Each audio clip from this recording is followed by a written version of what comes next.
I met my ex on Tinder. We just got talking on there, and then about a month later we met up. At first it was like amazing. He was really kind, seemed really caring, always wanted to see me, was always calling me up in the morning on his way to work. Just seemed like a really genuinely nice guy.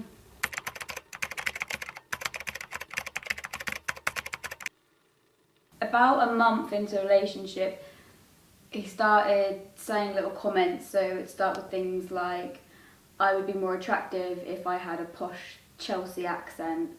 I would be getting ready in the morning and he'd be watching me and be like, oh wow, isn't makeup amazing? And then there was one incident on a night out when we were with all his friends, and we were like by the bar. He lifted up my top and proceeded to point and laugh at how fat I am.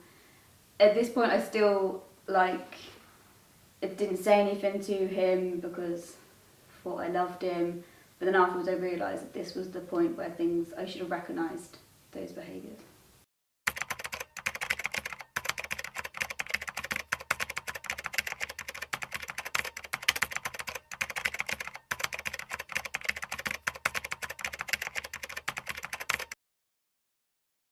This particular event, when I really realised, was the night at the nightclub where I mentioned before, where he lifted up my top. That happened, and the whole night he was just kind of leaving me by myself. I was like boring, this kind of stuff.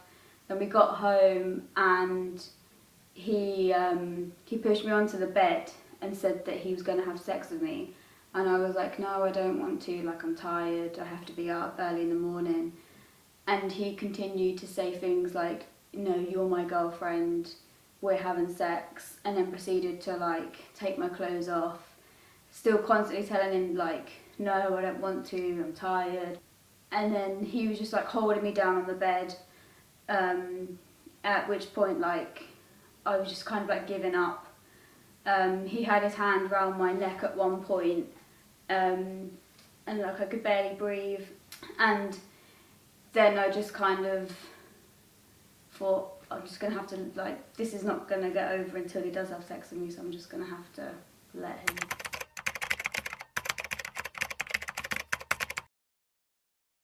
I probably coped with these in the worst kind of way. I didn't speak to friends or family, kept it to myself, which resulted in me self-harming. There would be times when we would have sex, he would have sex with me, and I would like roll over, grab the keys out of my bag, which were next to the bed, and just take them to my wrist. Like, the things going through my head, it was just the only way to let the pain out, I suppose.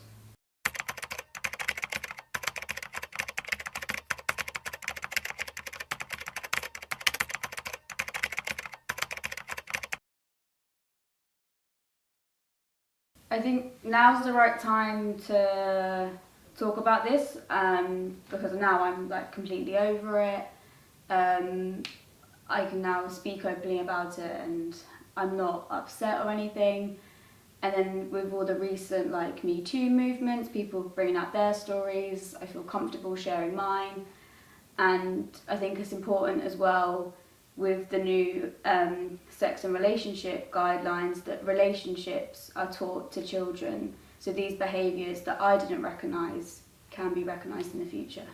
I would like to learn things obviously about relationships, like coercive behaviour, things to look out for, but it's also still important to learn obviously about protection, safe sex, consent I think is a big thing that should be taught, like crossing that kind of line. An explicit no is not always the only reason not to have sex. There can be other like body language, that kind of thing. Sex and relationship lessons for me were very limited. It was simply, this is a condom, guys wear condoms, you have sex to create kids, girls have periods, that's it. I think it's just really important that kids learn safe, consensual, enjoyable sex at the end of the day, as well as relationships that are healthy